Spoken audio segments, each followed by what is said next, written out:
The LCS is back, baby, and I reached out to every LCS team to ask why fans should support their organization. If you didn't know that the LCS left, no, it didn't. That was just a mass hallucination that we all had, like the gas leak year in the show Community. It's okay. Shh, shh. The LTA isn't real, and it can't hurt you. Shh. Anyway, I've been an LCS esports fan for like 30 years, and I'm stoked that it's back this year, even though I didn't actually hate the LTA as much as other folks seem to. If you're just hearing about the return of the LCS, there are some fun new changes this year. Notably, 100 Thieves is out, and Sentinels have joined League of Legends esports for the first time. Also, there are no best of ones this year, a fact that seems so ludicrous to me that I actually just had to go look it up again to confirm that it is indeed the case.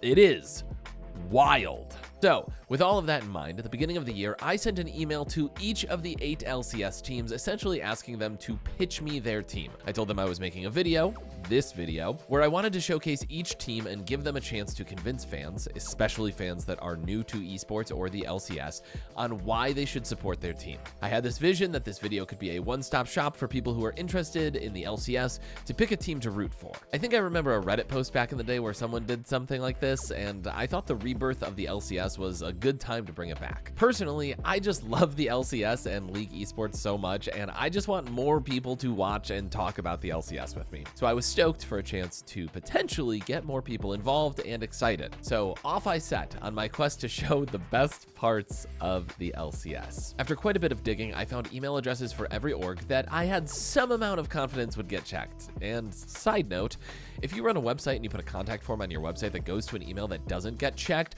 stop that. Anyway, once I had my list of email addresses, I sent them this email. Good morning, my name is Lucas. I run a YouTube and a Twitch channel under the name GupasMegerg. I make content in the realms of streaming, gaming, and doing good for the world. With the upcoming return of the LCS, I'm making a video where I reach out to every LCS team and ask them to give me a pitch on why people should support their team. Ideally, I'm looking for at least a few sentences on why a fan, especially one that's new to esports or League esports in particular, might want to make you the team that they cheer for this year and beyond. There are no rules for this, and it can be any length or format that you'd like. I'd really love it if each team really showed off their personality in their response. I'll compile all responses into a video, and I'm aiming to post before the lock-in tournament starts on January 24th. Thank you for your time. I look forward to showing off your team. Best wishes, GupasMegerg. Pretty good, right? Now, I know I'm a small fry and I haven't made much content around League of Legends before, so I wasn't expecting much, but I was stoked that after a week I had one email. One team of 8 had gotten back to me to pitch me their team.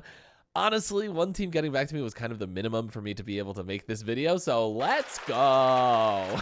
But I also really wanted more, so I emailed each team again to let them know I'm serious, bro. I just sent them a quick little bump that says the following. Good morning. I'm sure you're busy with LCS prep, but I wanted to extend this request for a brief pitch from your team again. I've heard from other LCS orgs and wanted to make sure you have the chance to represent your brand. Thanks for your time, and good luck in the lock-in tournament. Best wishes, GupasMegerg. Okay, so maybe I fibbed a little bit when I said that other LCS orgs with an S had gotten back to me, but I was hoping that hearing that other teams had responded might drive a little competition and get them to take me more seriously. And it almost worked. I got one reply that essentially said, "Oh, we'll look into this for you," and then heard nothing else from them. I'm not gonna name the org that did that because I know I'm a small fry and it's probably not worth it for them to waste their time on me, but it was cool to see some very well-known names in the CC line of that email at least. So in the end, I got one email back from an LCS org pitching me their team. Psych! Hey, it's me, Future Goop. Look, I had this video mostly done when I woke up on January 22nd to an email from another team. They just barely made it in under the wire, and I don't have time to revise the whole thing, so please know that from here on out, you're going to hear me talk about one team getting back to me, when actually, it was 2. And they also sent along some fun stuff as well, so look forward to that. I was so excited when I woke up to this. So, a little bit of a foible on my part. I don't know. They got in. We'll let it be what it is. Please enjoy. Obviously, this video would be pretty boring if I just read that one team's email and then called it quits, so instead, I'm going to do what these teams weren't brave enough to do, and I'm going to pitch you on why you should care about each LCS team this year. I'll go alphabetically and save the one team that did get back to me for last to build some suspense, and also to keep you around until the end. That's what we call a pro gamer move. Oh, and also, before we jump in, I just want to note that when the LCS turned into the LTA last year, they changed how they name the splits, and it can get a little confusing. You'll hear me talk about splits 1, 1, 2, and 3, or spring and summer splits, or maybe the lock-in, but just know that a split is part of the domestic season where a champion is crowned at the end. It won't really matter which splits I'm referencing in all of these breakdowns, but the language is a little confusing, and I apologize for that. It's not my fault, but I'll apologize all the same. Let's jump in. Cloud9. Whoop, whoop, whoop. What's that? Oh, it's the sound of the Goop is very biased alarm. That's just here to let you know that Cloud9 is my favorite team and has been for a decade plus. So it's possible that the following statement will be a little bit biased. Deal with it. I'm actually wearing a Cloud9 shirt right now, I just realized. Anyway, back when I started watching LCS, Cloud9 were the new kids on the block. Their OG roster became overnight famous for qualifying into the LCS and then immediately taking it by storm. They won their first 2 splits in LCS, built a ton of hype, and then kind of just stuck around near the top, doing well domestically, but not well enough to actually win the LCS. They had a 6 or 7 year run where they made a grand final every year and lost that grand final every time. Sometimes in a heartbreaking Game 5. That's me in 2019 when LCS Summer Finals came to Detroit, and I got to watch my team go to Game 5 and lose to Team Liquid in spectacular fashion. Also, LCS, if you're watching this, bring LCS Finals back to Detroit. Do it, please. It was incredible. Do it. Luckily for that whole time, they were also known as a team that didn't measure up domestically, but carried the region internationally. Like, there were a lot of jokes back in the day that NA was a one-team region, and that team was Cloud9. They hit their highest highs in 2018, becoming the first LCS team to make semifinals at the World Championship, a feat that hasn't been repeated since then. They finally ended their domestic title drought in 2020 and have won 3 more since then, bringing the title count to 6 for them. That's right, in the modern era, Cloud9 has flipped the script, becoming a team that does well domestically, but tends to underperform at, or straight up doesn't qualify for, international events. Last year, they looked pretty good, making the grand final in Split 2 and then losing in Game 5 to FlyQuest. Sound familiar? And then fumbled hard in Split 3, ending on a disappointing 5th place finish. The roster remains mostly the same this year, and they actually intended to run back the same roster, but their mid laner decided to leave the scene to spend more time with family, and they picked up APA, an American mid who's had some high moments, but has been slumping recently on a Team Liquid roster that kind of blew up last year. We'll talk about that later. These players have high standards, a history of success, and maybe, most importantly, a chip on their shoulders. Can Cloud9 successfully execute the Revenge Tour in 2026? We'll find out.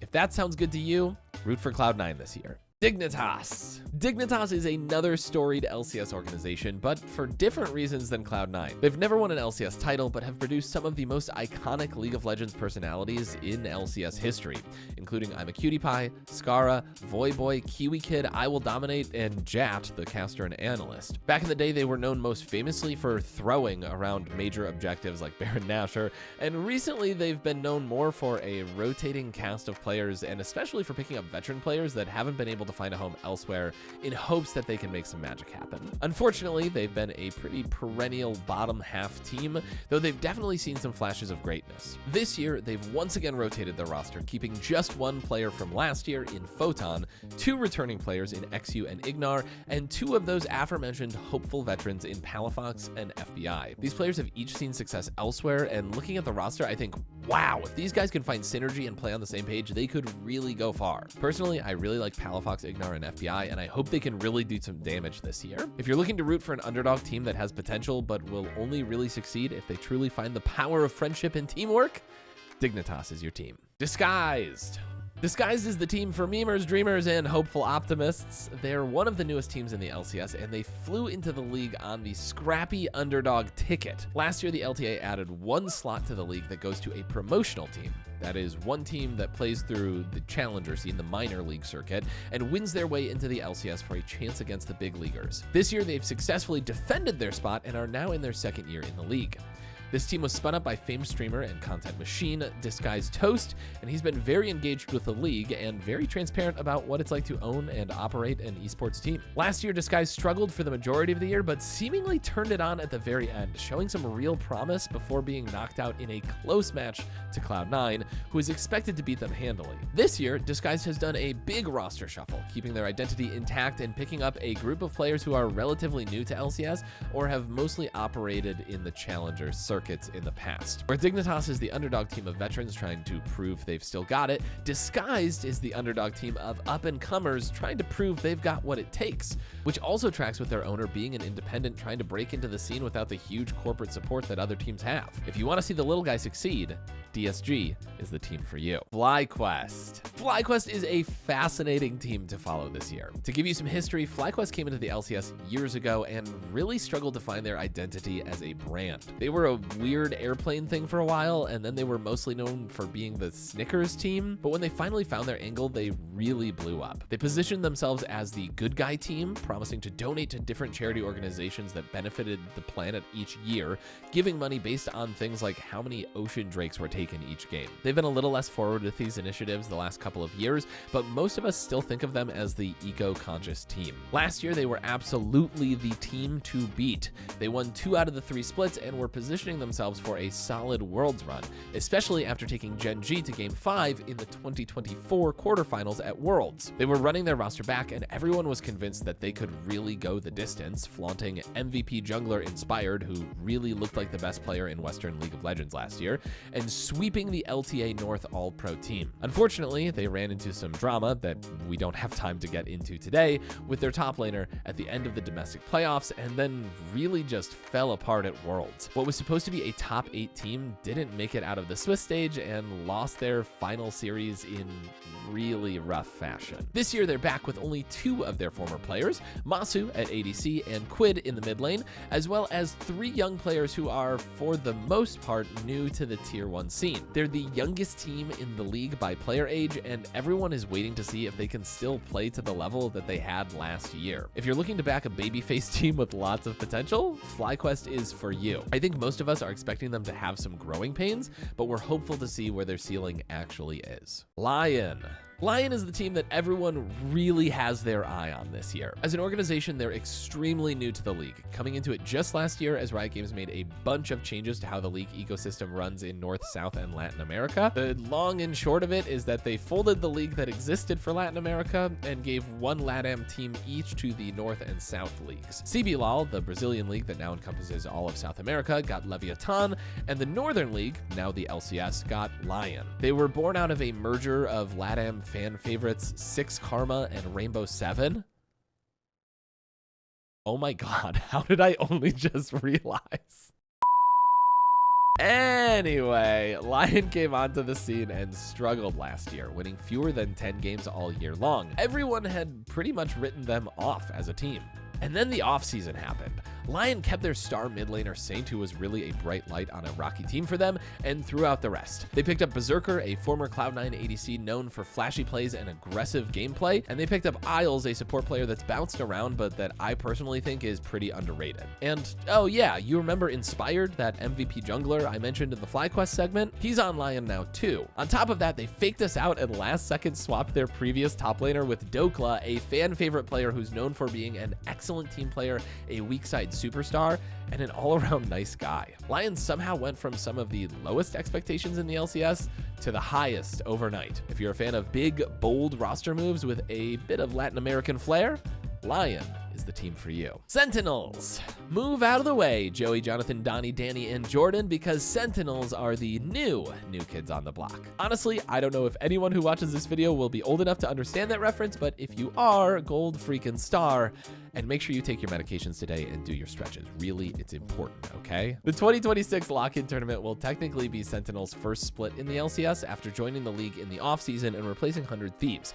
though I learned in doing the research for this video that Sentinels actually used to be Phoenix 1, who played in the LCS for a year and a half back in 2016 and 17. Back then, they were known mostly for being inconsistent, finishing 8th, 3rd, and 9th in their 3 splits respectively. Nowadays, Sentinels are most strongly associated with Valorant esports, also fielding teams in Apex Legends, Halo, and Marvel Rivals. With their glorious return to the LCS, they're hoping to make their mark on the league as newcomers in a field of established brands. This year, they're competing with a mix of veterans and relative newcomers, and most interesting to me, they've picked up Golden Glue as their coach. Golden Glue is a longtime LCS staple and former player who has seen success in recent years as a head coach. Specifically, in the last 2 years, he's helped 100 Thieves surge to a world spot twice, and before that, he coached Disguised to a championship in NA's minor league, earning them their first call-up into the majors. If you want to catch a team that's on its way in and become an early fan, now's your chance. This team, Sentinels, is for the early adopters. Team Liquid. Hey, Future Goop here again to tell you that Team Liquid was the second team to get back to me. I woke up on the 22nd with an email from Ben over at TL, and he said that he heard from Steve. Like, Steve, the co-owner of TL Steve? That Steve is the one who read my email? I don't know, maybe there's another Steve at TL, but sheesh. Anyway, Ben said that he had heard about my video from Steve and that he decided to throw the question of why you should follow TL over to their players. And he sent along these. The reason why you should support the Team Liquid Alienware, because we are the best. To be honest, I think you should be a Team Liquid, especially this year, because I think the merch department has outdone themselves. This is the most comfortable thing I've ever worn. You should be a fan for Team Liquid Alienware because this team is a lot of energy. This team is very exciting to watch, and I'm sure it will be funny on stage. You should support Team Liquid because watching our games is never boring. You should support Team Liquid because we're gonna be the best team in LCS. I cannot tell you how stoked I was to get actual messages from players. A freaking plus, TL. Well done. That was like literally what was in my head. I was hoping that some team would do that when I sent out all of those emails. Also, I kind of already wrote up and recorded a piece on Team Liquid here that I am now a little bit embarrassed about some of the choices that I made in it, but I will leave it in, and please trust that it is all in good fun. TL scored some major points with me here, and if I were to rewrite this today, I might do it a little bit different. Maybe. I'm gonna be so honest with you. Team Liquid is a team that I love to hate and hate to love.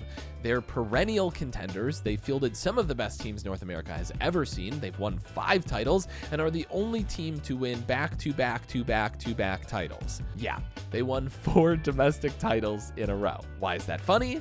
Well, Team Liquid way back in the day was a different team called Team Curse. They merged with Team Liquid and took on the Liquid name back in 2015, and before that, Curse had a bit of a bad habit of always finishing in 4th place. Close enough to be considered almost good, but always just off the podium. The Forever 4th meme, of course, came back to bite the haters when TL locked in that 4th title in a row, and since then, they've won less but have regularly been competitive, trying super teams and rookie teams, and finding various amounts of success within. I love to give them grief domestically, but I also come around to supporting them when internationals roll around, and they are quite fun to watch. Like I said, I love to hate them, I hate to love them, but that's a personal opinion. No shade if you decide to just love to love them. In 2024, Team Liquid were dominant. They won Spring Split and made the finals in summer, then followed that up with a Split 1 win in 2025. Then they fell apart a bit with a 4th place finish in Split 2 and a 5th, 6th place finish in Split 3. This year they've gone with an oops, all veterans approach. They kept their ADC and support players and replaced their mid jungle and top laners with experienced players that fans seem excited about. If these 5 players can agree on how they want to play the game and figure out how to mesh well, they've got the potential to be an absolute force to be reckoned with. If you're looking for a team that knows how to win, but might also end up 4th, TL is the team for you. I'm sorry. I can't help but give them grief. They've been the villains in my team's arc so many times. I need to get some jabs back, you know? Again, I'm gonna pop back in here to remind you that I recorded all of this before I got that email back from TL. So please keep that in mind as I now talk about our last team. Again, I thought I had only heard from 1 team. In reality, I got 2 in the end. Enjoy. Shopify Rebellion. And that brings us to our final team, and the only team that actually emails me back. Shopify Rebellion, aka the People's Champions, the best emailers in North America, defenders of the little guy, believers in truth, justice, and grassroots content creation. Again, to the team over at Shopify Rebellion, thank you for actually responding to my email. It was the absolute minimum for this video to get made, and I'm so grateful for you. You've earned an incredible amount of brownie points with me, and honestly, I'm like currently considering you as my secondary team to root for this year. So like, you just went through the roof with your stonks. So what did the Shopify Rebels tell me when I asked for a pitch? Here it is. They said, We're Shopify Rebellion, a group of underdogs who thrive on challenging the best and pushing the competition to the next level, both on and off the Rift. We're a community-first driven team, whether that's hosting some of the best in-person viewing experiences under the bright Los Angeles sun, or keeping you up to date with all the behind the scenes of what it means to be a rebel in front of the brightest lights. If you want a team that can challenge the best, create unique interactions with fans, and produce some of the most content in the league, then come join the Rebellion. We're here for that world slot. It's about time North America had a new face to show the global stage what LCS is all about. Honestly, pretty well said. I'll add that Shopify is a newer team to the league, just coming in the last few years. This past year, they merged with Moist Esports, adding famous streamers Ludwig and Moist Critical to their ownership group. They also surged in 2025, picking up third place finishes in both Split 2 and Split 3, though because of the odd format of the LTA, that wouldn't actually earn them a world spot. RIP.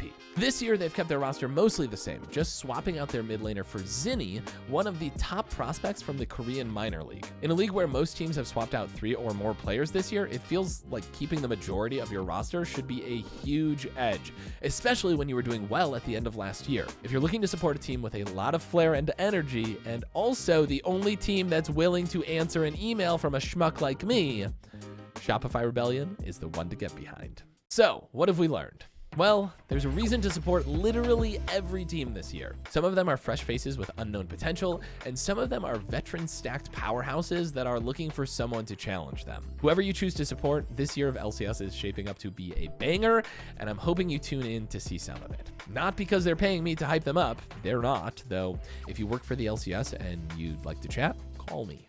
But because I like when more people engage with the things that I love. One of the greatest joys in life is putting your heart into something that doesn't really matter at all to you, but that also matters deeply. I like weird stuff, and I hope you do too. Put that one on a t-shirt. Available now at GupasMegerg.com. The LCS returns on January 24th at 4 p.m. EST, and the first split is just over a month long. That's not too much of a commitment, and all of the games are on the weekends, so if you're looking to dip your toes into the esports water, now is a great time to do it. Please let me know who you're rooting for this year, and if this video was helpful for you. I would desperately like to know that information. Thanks for watching, thanks for liking weird stuff, and thanks for giving me the opportunity to go off about something that brings me joy. You're super rad for that. If you like this or anything else that I make, you know what to do. Esports are great, you're great, this has been great. I'll see you in the next one. Bye!